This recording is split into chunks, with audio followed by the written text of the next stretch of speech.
have been changing every day. Yes. So, they have been taking place since, I guess, April 2nd.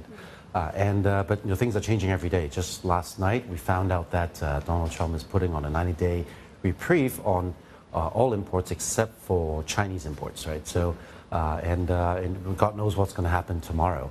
But so far, a lot of the conversations have been, wow, this is just, the world's coming to an end, but we don't know what to do yet because things are changing. So a lot of our clients are sort of asking us to just, let's just continue, hold, and let's see what happens, how things settle in a few weeks' time. Okay, so sit tight for now, but this is a conversation that's not really going to go away. This competition between the U.S. and China and some kind of, pressure on each other.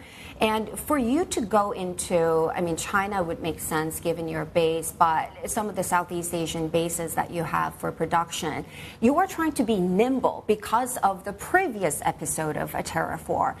Do you think about any other places for potential candidate for your production capacity? Absolutely. We used to think that it's okay to be Pan-Asia, but within the last week, we're telling ourselves that's not enough, and we're looking at, we'll be looking at Turkey, let's say European countries like Portugal, Morocco, North Asia. Europe is Turkey is a major garment producing center, and also Portugal / Morocco. That pairing is also very strong at certain products, and they've served the European market, with lower duties and faster lead times. So those have always sort of appealed to us, but then in the past we've been busy expanding in Asia, so that would have been our next step anyways. But I think right now the situation called for us just moving quicker. And actually this morning I was talking to someone about, hey, how do we explore Mexico? What about, talk to us about pre-tariff episode, this episode of tariff war, because in your last earnings call, in fact, you were talking about what some of the customers of yours are going through in terms of liquidity problem, not being able to make certain payments. What is going on in terms of demand, apart from this tariff war? Well, demand has been softening with, I guess when Donald Trump won re-election, there was sort of euphoria in the financial markets, and people felt more upbeat.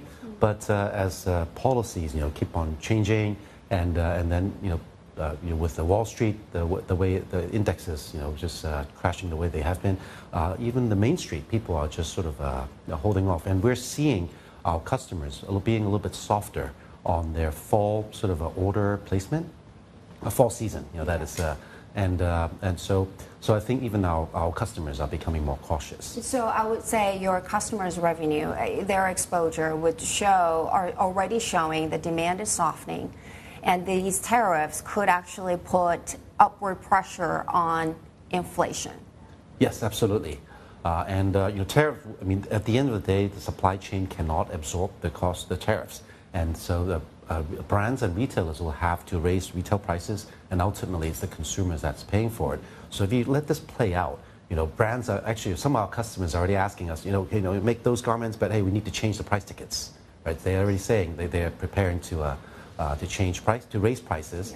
And whenever that happens, consumer demand will go down, right? There's a sticker shock. I used to buy this sweater for $100. Why, and then this year, why am I asked to pay $150? So initially, people are going to, let's just hold off. And so we can see sort of a demand coming down, and brands, they have their overheads to pay for, and we're seeing more financial strain going forward if the tariffs hold up.